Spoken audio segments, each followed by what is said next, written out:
You want me to dive into? Pick one.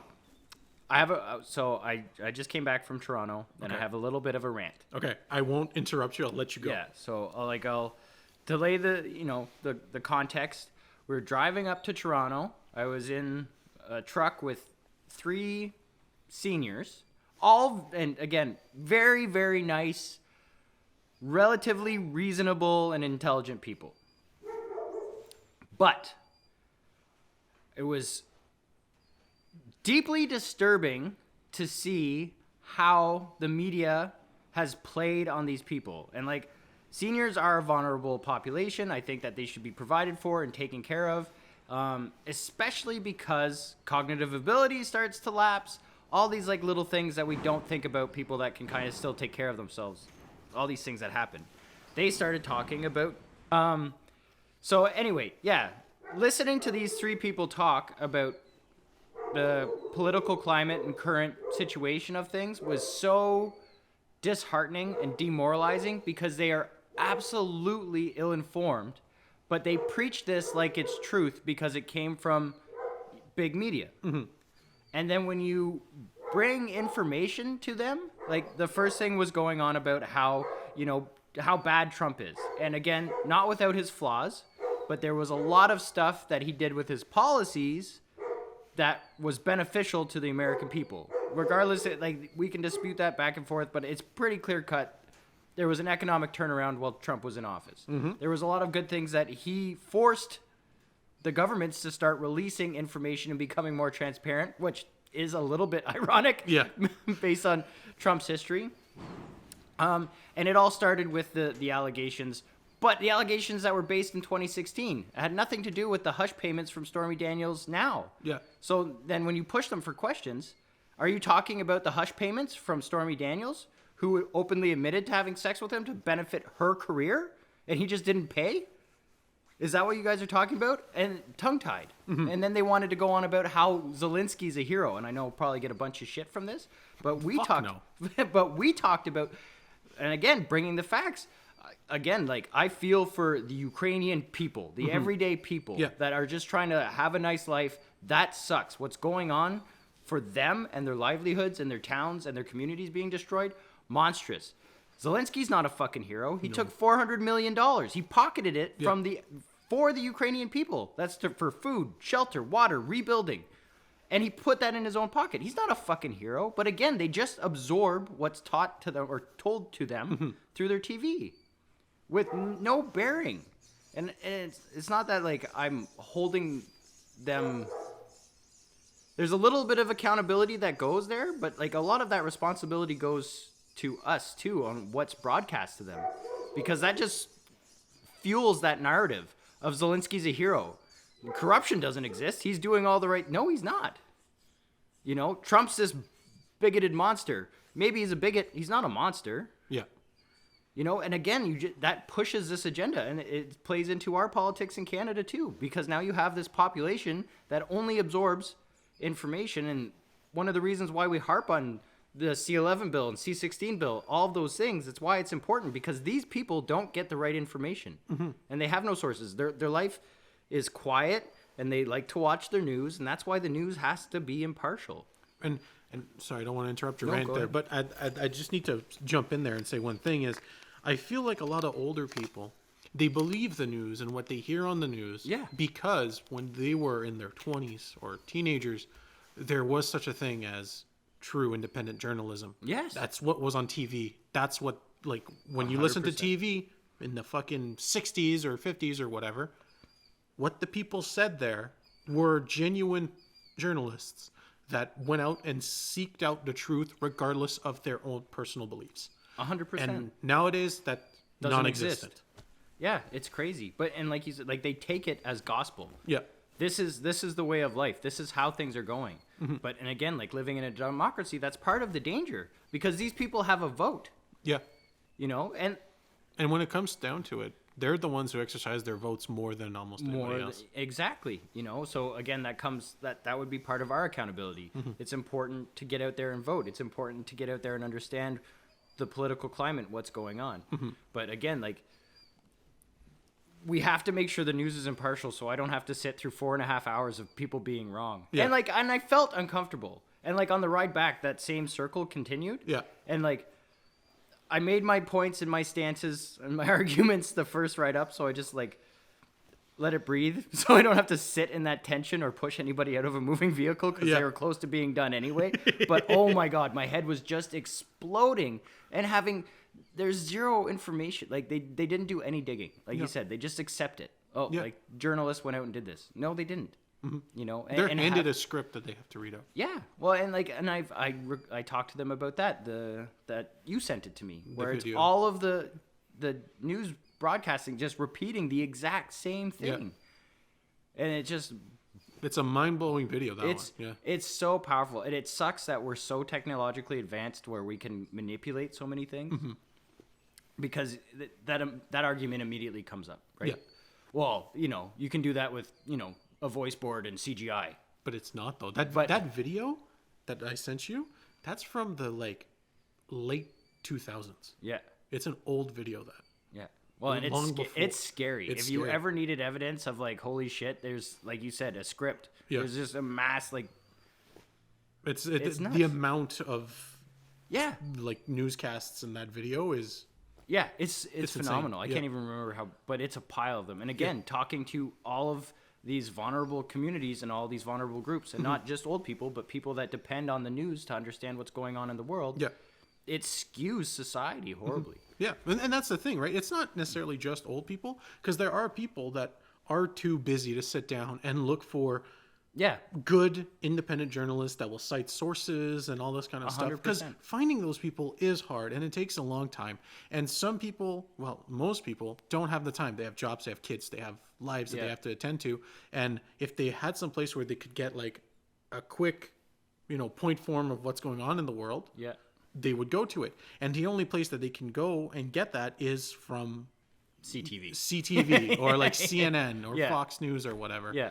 And unfortunately, even Fox News, a lot of people like looked at Fox News as being like the counter CNN. Yeah. But now they fired Tucker Carlson and all this kind of stuff, and now they're just spewing the same shit that CNN is spewing. Yeah. So like, well, I always thought that Fox and CNN were right and left. They are. And now it's all the same shit, really. Yeah, like fucking globalism. Well, yeah. Tucker Carlson was the last real person on a massive news network that wasn't afraid to question shit. Yeah. And he did live, and he got canned for it. Yeah. Like that's why he got fired. He got fired because of the 9/11 one. Yeah. Like I don't know if anyone is following that when it comes to Tucker Carlson, but he got fired from CNN because he questioned the 9/11 story like a week ago or 2 weeks ago. Yeah. And that's why they fired him, because let's be honest, 9/11 doesn't make any fucking sense. But yeah, I know. Like we're not going to stick on it, but and he would argue that, and he would do this with all news topics. Yeah. He would question things. He would bring people on and ask them questions that were hard for people to answer, or questions that were not part of the script that they were supposed to follow. Yeah. And it would put people on edge because they didn't have an answer, because it's off script, and it shows that they're full of shit. Yeah. Right? 100%. But yeah, so when it comes to large media, Fox News was the last, like, not Fox News, but Tucker himself was the last, like, little bastion of and humanity. And it's gone. They fucking cleared him. Oh yeah. Did you know he found out 30 minutes before it was made public that he was fired? I didn't know that. And he didn't even know he didn't know it was coming or anything like that. Yeah. He just got a call. He's like, "You're fired." Click, and then it was on the news. That's nuts. Yeah. That's crazy. Well, and that was the other thing we missed in our topic covery or overview. Yeah. Covery. I don't even think that's a word. Was on the other side of that. So we have these mainstream media sources, and like they're vile, by and large, to the highest percentile, are just vile garbage. Don't listen to them anymore, because then they'd actually have to do their job. Yeah. To attack the smaller pop-up fucking journalistic communities and those they're like tabloid independent journalism. Yeah. Are equally bad. Yes. We have things like Notice News. It's a tiny little pop-up people fucking started doing on their own. And it is just filled to the brim with bias. It oozes absolutely idiocracy. And like I used to watch them for certain stories, but generally it was for the footage they would show. Yeah. And I would just draw my own conclusions and look up who wrote the story and get my actual information from there. And then like things like the Young Turks, who when they started was again... The Young Turks was good. I remember watching the Young Turks. When I was a teenager, I'd watch the Young Turks. I thought they were good. Yeah. But as time has gone on, I have lost all respect for the Young Turks. They have no idea what the fuck they're talking about at this point. It's fragmented into like these little spots, right? Yeah. Where they take on almost a TMZ role. Yeah. For the Young Turks. And it's absolute trash. And again, it's just filled with fucking bias and like there's...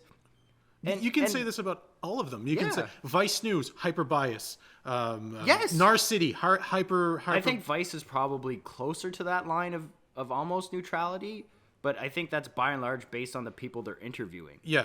It's not so much their intent. Rebel News. Rebel News is also biased. A lot of people go to Rebel News and are just like, oh, this is like, they're like the counterculture. But no, that's the thing is they're not the counterculture. They're just the same as you, and they refuse to report on the actuality. It's not the actuality. It's an actuality with a twist. Yeah. For it to be on whatever their version or agenda is. Yeah. And again, like some of these stories... You have to be impartial and weigh the pros and cons of both sides and ask hard questions on both sides. But what they do, especially now with in your Snapchat feed or YouTube or like Instagram, TikTok, all that stuff, is they build a hook that immediately perpetrates what you're going to watch, right? So like for the Young Turks was Trump's lawyer loses it on news anchor. Right? And they do that to inspire you to watch. But we're so soft-minded now as a society that this person who's just meeting a conversation with facts and is disagreeing with the news anchor who's trying to slander Trump is some kind of abomination out of whack, like lost. And it's not that's not the case. And then like that goes into auditing because the Young Turks they cover all the cop stuff. Yeah. And they have their auditors, which, like, to be clear, I think is good. I think that we should have people... Can I jump in? Can you clarify what you mean by auditors? So do you mean fact-checking websites that fact-check, or do you mean auditors like that audit police forces? No, so auditors in the case where they'll go to a public building to audit the system, to see if they can get the paperwork, to file paperwork, to see how things operate at their, like, council buildings. Okay. Right? So if I have a complaint or I have a concern or if I'm looking to retrieve... Because the amount of information you're legally allowed to obtain from, like, your city council buildings would blow your fucking mind. But most of us don't even know to look for that or care, which is, again, part of, society, our responsibility. But the way they do it is super inflammatory, right? They stalk around. They do it at airports and stuff, too. Filming people, which makes people uncomfortable. Yeah. And I've always hated that argument. Like, oh, it's a public place. I can shove this camera in your face. I can shove this camera in your face. Or even just sitting there, like, filming. Like, if me and my kids or me and my fucking girlfriend are out, like, and you're filming her, like, chances are I'm probably going to take your phone and beat you up. Yeah. Like, just, especially, like, if it's one thing to be panning around and to be moving. But that's the thing, right? Is like, we know there's a line, and everyone knows that line. It's just hard to, like, describe it. Yeah, but we all know, like, after 4 or 5 seconds, bro, like, I'm going to break your fucking face. Yeah. And most of us are okay with that. And, like, these people like to ride that line to purposely be inflammatory, and then they'll start a conversation without context or be a dick, just genuinely be a dick, like, I'm doing my job, fuck off. Yeah. And then an altercation ensues, and then they film it. Yeah, and then they blame them. Yeah, oh, that's a Karen. Yeah. Oh, it's a male Karen. No, like, you're purposely a dick. And a lot of times with the auditor sites, like, police will come in, and there is some substance because it just shows some of the lines of where people are and how poorly the people that work at these public offices, like, how poorly informed they are. And same with the police. And this is, again, primarily in the States. But the very nature of the auditors when they go out isn't with good intention. It's inflammatory, and then they end up suing the cops. Well, that's their goal, right? Yeah, but and it's so see-through. Yeah. And the fact that we can't just be like, man, like you're just doing that to get a reaction and then exploit somebody for making a mistake and then... It's like you guys are just basically prank YouTubers with extra steps. Yeah, exactly. Yeah. You know, and then it shows up on the Young Turks and this fucking bubble-headed white guy is going on, the cops shouldn't have known, and like... It's just so... You got Jank there going, of course! Yeah, like, it's so cringy now. Yeah. And I'm just like, oh, please, just everyone stop watching them. Because it's awful. And just stop painting everybody with this brush. And stop just long-term filming people and being creepy. I always, like... You know who another one that's, like, jumping into news, and I have no idea why the fuck they're doing it, is, like, H3H3. Like, Ethan? Like, talking about news, like, if he fucking knows what he's talking about. And is, like, being... Because he went with... Or he had them on his podcast. Mm-hmm. And they had like, he talked with them for a while, and then he was like, "Oh yeah, I'm gonna get into the news too," and then started covering. Like, why is H3H3 covering the news? These people know nothing about the news, and they're such a massive platform online, right? Like, and it's it's their personal opinions being pushed on all these people. I know multiple people that listen to H3H3. Yeah, and I don't understand why Ethan has any credibility when it comes to news or what's going on in the world. Like he's a nobody. He's a YouTuber. Like no, I understand that we're nobodies either, but we're not going around saying you should listen to everything I'm saying because I know what I'm talking about because I've been on YouTube for 10 fucking years. It's like, that's fair. It's like, dude, like you started on YouTube hanging out with fucking like Filthy Frank and iDubbbz. Like what the fuck is your like qualifications for this? Anyway, no, I'm just playing the devil's advocate because maybe like I haven't watched him do anything on the news, so like I don't like. Is there more context? Like, is he genuinely just? They cover news stories on there. But is it just from his perspective in like a discussion, or is it like okay? So I'll give you an example. He'll read a quick story about Trump. Like he'll read the headline, and then he'll go on like a 5-minute rant about how develops an opinion off of a headline. How Trump is the worst person ever. Then he turns to his wife and goes, "You agree, right?" And then she goes like, "Yeah, like." Oh, okay, yeah, that's gross. Yeah. It's not the same thing. Yeah. You have to at least read the whole story. I know. And then fact check a little bit. Yeah, but like that's the thing is like when someone does that, and I'm just harping on Ethan, right? But like there's multiple YouTubers that do this kind of shit. Yeah. And it's and they have such a wide audience, and I think in a way it's coming from a good place where they try to inform their audience, but you're unbelievably biased. Yeah. And you're just ill-informed. Like ill-informed, if you're not understanding both sides. Yeah, and it's just you're just causing more harm than good. And I'm gonna stop on Ethan. Let's move on. Okay, well, I think that's gonna bleed into a lot of our conversations because, like, we can circle back to the charity and stuff, but like on this tangent about like the amount of power you have on your platform, especially if it's successful, like that's nothing you can just kind of fucking shake around. Yeah, you know, we're gonna talk about universal basic income. Yeah. And like that's part of that. When people like Jordan Peterson who have a huge and like he has a really massive blue collar following, when you make statements like it's a horrible idea and then base your argument off of a couple of shady facts, and like I like Jordan Peterson. Yeah. There's a lot of things I think he does very well. I like the way he handles himself in interviews and with arguments for the by and large, but he was way out of his league for this. And I think psychology does play a role in most conversations, but like making a stance on like if you give an addict money, he's going to, and then using that for some kind of anchor point for your argument on and especially when he talks about morals and being ethical, like you're just fucking being so reductive and dismissive to like the majority of the population that's like, impoverished. Like we should go back to charitable, but like I just want to make this one quick example, okay? Jordan Peterson's whole point on universal basic income is bad because an addict will fucking get high with the money. So like with that exact same logic that he's using, he should be saying, you know what? Giving charity to people is a bad idea because they're going to waste it because I gave $2 to a bum on the street and he used it to go get high. That's the argument he's putting forward. Yeah. Like, that is the argument. I understand the correlation. Yeah. It's nuts. It's fucking nuts. It makes no sense. Especially when he has such a strong stance. And I know that Jordan Peterson, and like just to be his, knight in shining armor, magical defender, send me money.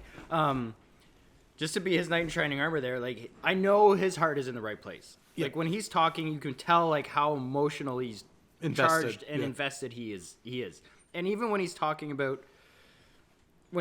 just about the human condition, like, he's almost in tears when he starts talking about people that are, and you might not agree with this, going through things like depression and going through things like anxiety and not being able to gain any traction and committing suicide. He's very invested in those things. He obviously can be invested in going through depression. He got fucking addicted to random pain medications, and he went through depression and wanted to off himself and shit. Yeah. But I'm just like, I can't feel for him. He got himself addicted to it. Yeah. Right? So it's just like, your argument is invalid. Which is fair.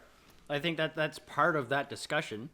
But and again, like, that responsibility is something that's shouldered by both parties, right? Yeah. Like, we shouldn't have access to drugs like those, and if we do, there should be programs to help us get away from drugs like those. Yeah, I agree. And at the same time, you have to put that work in. Yeah. But good for him to get better and good work going to Russia and some random fucking shithole and got yourself cleaned up with magic Russian drugs. Good work. Yeah, and a pile of money. And a pile of money. Because I think a lot of us would be clean if we had the resources and ability to. If I had half the money he made in a month, man, I would be in top physical shape. No, we wouldn't. I would have died of lung cancer like 3 months ago. I would have just smoked more. That's not a great argument, but that's what I enjoy doing. I would have just smoked and drank coffee until I literally just expired. I would have looked like Biden in 2 days. Stairs are bad. This has been 3 Dead Babies. We hope you guys enjoyed yourselves. We know we did, and that's all that matters. Don't forget to leave comments, like the video, and please subscribe. It helps us an amazing amount. Yeah. Again, I'm Vampire Jesus. I'm your fabulous co-host, and we would love to keep, talking shit about everybody's problems. So in that comment section, light it up with whatever's fucking burning your ass, pissing you off, making you crazy, and we'd love to dig into it and have a conversation about it. Until next time, we'll see you later.